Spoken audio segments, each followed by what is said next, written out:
લગભગ 15 વર્ષ પહેલાથી કમરમાં મણકાની તકલીફ હતી, ગાદીની, જે એમને શરીરમાં બહુ દુખાવો થયો અને અતિશય દુખાવો એટલે સહન ના થઈ શકે એવો દુખાવો રહેતો શરીરમાં. કમરમાં તકલીફ હતી ને લીધે પગ પકડાઈ ગયો, એ પગ બે હાથ ના નીચે જમીન ઉપર એવી વધારે તકલીફ થતી. હાલ તો કમ્પ્લીટ એમ કે શાંતિથી આમ રિલેક્સ રીતે હેડાય ને બધું કમ્પ્લીટ હાલ થયું. ઘરનું કામ એ કરું હાલ તો બધું એ સડી ઉતરાઈ જવાય બધું. પછી બીજું એમના શરીરમાં જે દુખાવો હતો એ ઓપરેશન નિમિત્તેનો દુખાવો કોઈ રહ્યો નહીં. મારું નામ પટેલ ગોવિંદભાઈ રેવાભાઈ છે. મારું નામ પટેલ રશ્મિકાબેન ગોવિંદભાઈ છે. મારી ઉંમર 50 વર્ષ છે. પટેલ રશ્મિકાબેન મારા ધર્મપત્ની છે. એમને ઘણા વર્ષથી લગભગ 15 વર્ષ પહેલાથી કમરમાં મણકાની તકલીફ હતી, ગાદીની, જે એમને શરીરમાં બહુ દુખાવો થયો અને અતિશય દુખાવો એટલે સહન ના થઈ શકે એવો દુખાવો રહેતો શરીરમાં. ઘણી બધી દવાઓ કરવા છતાં પણ કોઈ રિઝલ્ટ મળ્યું નહોતું. એમને જ્યારે કમરની તકલીફ હતી ને ત્યારે એક તો દુખાવો તો અતિશય હતો જ, એક કમરમાંથી વાંકા વળી ગયા છે, વાંકા ચાલવાનું ચાલુ થઈ ગયું. પછી પલંગમાં ઊંઘેલા હોય અને ઉઠ ત્યારે બહુ અતિશય વેદના થતી, જે અમને જોઈને પણ સહન અમને નહોતું થતું. એમને વેદના હતી ને અમને સહન નથી થતું. કમરમાં તકલીફ હતી ને લીધે પગ પકડાઈ ગયો, એ પગ બે હાથ ના નીચે જમીન ઉપર એવી વધારે તકલીફ થતી. હવે શરૂઆતમાં બધી ઘણી જગ્યાએ ડૉક્ટરોની તપાસ કરી, દવાઓ લીધી, પણ એમાં કોઈ અમને રિઝલ્ટ મળ્યું નહીં. એના પરથી હું આ લિબિયર હોસ્પિટલનો સંપર્ક કર્યો અને હવે લિબિયર હોસ્પિટલમાં આવ્યા પછી જે અહીંયા અમને અનુભવ થયો કે ખરેખર આપણે ભગવાન મળે, સ્ટાફથી મળી અને છેક ડૉક્ટર સાહેબ સુધીનો અમને બહુ રિસ્પોન્સ સારો મળ્યો અને એના લીધે અમને એવું થયું કે ભાઈ અહીંયા આપણને કંઈક રિઝલ્ટ મળશે. તો સાહેબે અહીંયા આવ્યા એટલે અમને એક્સરે કરાયા, જોયું, તપાસ કરી, તો સાહેબને સલાહ આપી આપણે સારવાર ઓપરેશનથી જ કરવી પડશે, કેમ કે સમય બહુ થઈ ગયો હતો એટલે અંદર ભર્યો, વચ્ચે ગાડીમાં બહુ જગ્યા થઈ ગઈ. એટલે એમને અમને પહેલાં શરૂઆતમાં તો એમ જ હતું કે સારું રિઝલ્ટ મળે. અમે સાહેબ જોડે ઘણી બધી ચર્ચા કરી, સાહેબ લોકોને કમરની તકલીફ જે પડે છે અને એના લીધે લોકોને ઓપરેશન કર્યા પછી રિઝલ્ટ મળતું નથી, તો આવી તકલીફ તો નહીં થાય.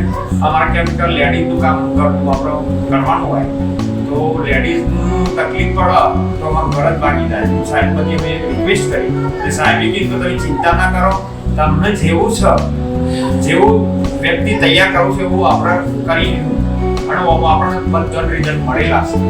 જે શરૂઆતમાં અમે આવ્યા તો અહીંયાનો સ્ટાફ જોઈ અને અહીંયા બે નર્સ બહેનો હતી, બીજા એમના સાહેબના આસિસ્ટન્ટ ડૉક્ટર હતા, એમનો જે ભાવ અને એમની સેવા જોઈને અમને એમ થયું કે ખરેખર આપણો ભગવાન મળે છે, ભગવાન આપણને મદદ કરશે. તો અમે અહીંયા ખાલી બતાવવા જ આવ્યા હતા, પણ અમે અહીંયા સીધું ઓપરેશન જ સાહેબ કહી દીધું તમે કરી દો, અમે તમારા પર થોડીક કરીએ છીએ, તમે મારા પર પહોંચી.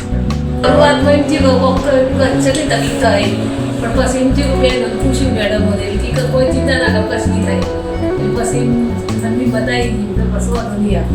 ઓપરેશન કર્યા 15 દિવસ તો સાહેબ રિઝલ્ટ વાત ના પાડે એટલે એ 15 દિવસ પછી તો રાગ બધું શરૂ કરી દીધું. ના વાંધો રોજ વાળીએ પહેલાં બહુ જ તકલીફ પડતી હતી, પણ હાલ તો કમ્પ્લીટ એમ કે શાંતિથી આમ રિલેક્સ રીતે હેડાય ને બધું કમ્પ્લીટ હાલ થયું. ઘરનું કામ એ કરું હાલ તો બધું એ સડી ઉતરાઈ જવાય બધું.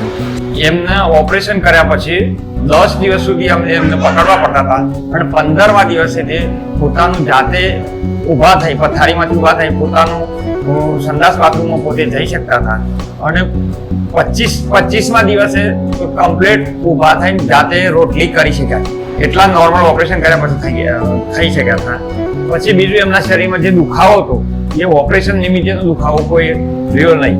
એટલે અમને પોતાના પરિવારને એમ થયું કે ખરેખર શરૂઆતમાં એમ હતું કે ભાઈ આપણે કમરનું ઓપરેશન ના કરાવાય, બીક લાગતી હતી, પણ આ સાહેબને જ્યારે ઓપરેશન કર્યા પછી જે એમના શરીરમાં તકલીફો ઓછી થઈ એમ થાય ભાઈ હવે કોઈ પણ તકલીફ હોય, કમરની કોઈ પણ વ્યક્તિને તકલીફ હોય તો ઓપરેશન કરાવાય અને સામાન્ય નોર્મલ થઈ શકે છે. અત્યારે અમે લગભગ અમને 6 મહિના થયા. અત્યારે 6 મહિના અમે બિલકુલ નોર્મલ થઈ ગયા છે. એ બધું જ કામ જાતે કરી શકે છે.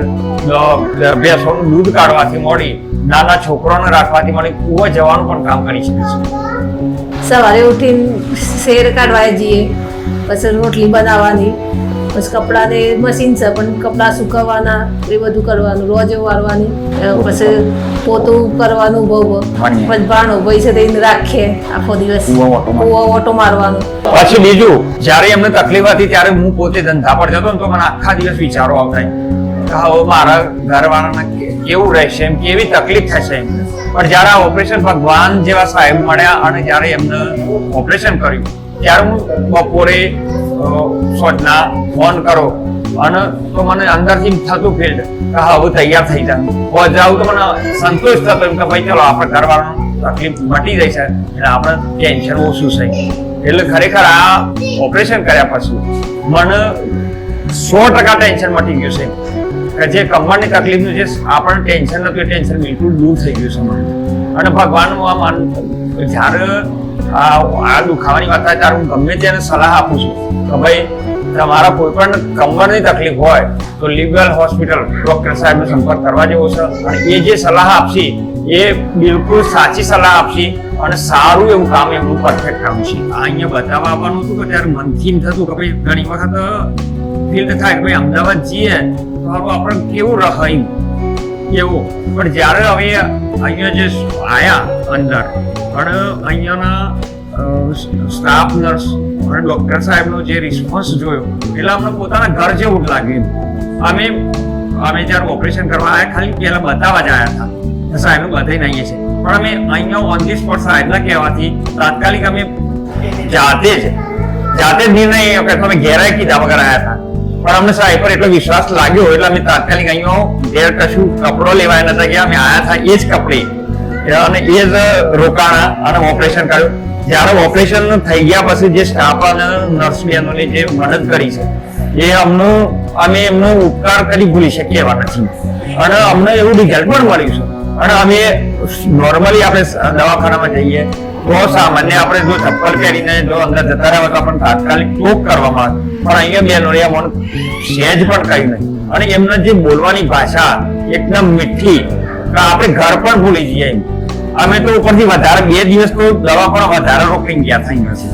જે લીવવેલ હોસ્પિટલની સ્ટાફ જોઈ, ડોક્ટર સાહેબની જોઈ અને સેવા જોઈ અને એમ થયું કે ના ખરેખર જો કોઈ પણ આપણે ઓપરેશન કરાવવું હોય તો સાહેબ ડોક્ટર લીવવેલ હોસ્પિટલમાં જ કરાવાય છે.